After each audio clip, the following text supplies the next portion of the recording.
What is going on, guys? Hope you're having a great day. What I want to show you today, and to some of you it might seem very simple and basic, but how to check your oil in your car.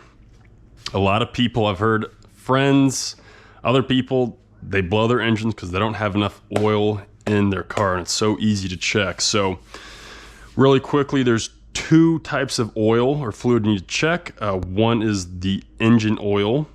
The second one is the transmission fluid.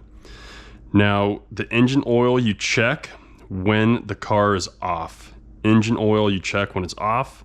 Transmission fluid you check when it's running. So the first one is the engine oil, and this is called a dipstick, right? So the dipstick shows you how much oil you have, and I'm sure if you can see that, how much oil you have in your car. It's sort of hard to see. You can sort of see the oil on there, right?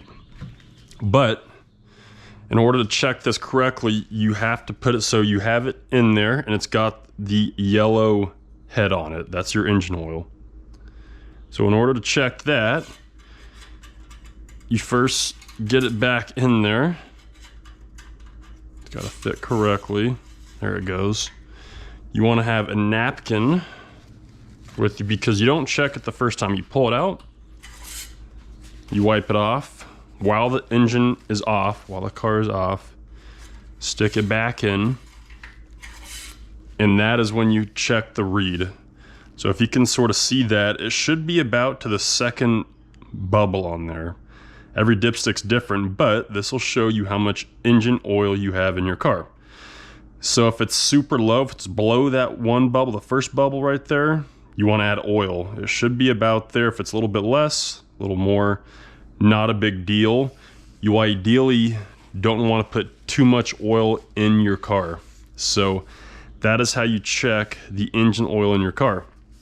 Now, the second one, in my car, I have a 2014 Toyota Camry. There is no transmission fluid dipstick. And like I said, it'll look like this. It'll just be a red head instead of a yellow head.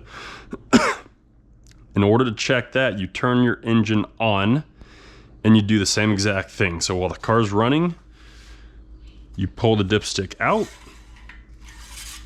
wipe it off, put it back in, and that is when you read your dipstick engine oil and transmission fluid. So just remember, engine oil you check while the car is off. Transmission fluid you check while the car is on. Now some people might say, well, what kind of engine oil do I put in my car? A couple of things. So here is the engine cap to my car.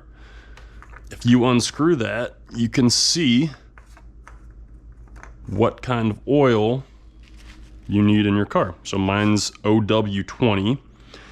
If it doesn't have that on your engine cap, you can always call an auto parts store, O'Reilly's, AutoZone, and just tell them the base and model of your car. Like I said, I have a 2014 Toyota Camry. You say, what kind of oil do I need in my car? So that is how you check the engine oil in your car. That is how you check the transmission fluid in your car, and make sure to do that because the last thing you want is a blown engine or a blown transmission. So hopefully that helps. Any questions, let me know, but that's a very basic way to make sure you don't run out of oil or transmission fluid in your car. Peace.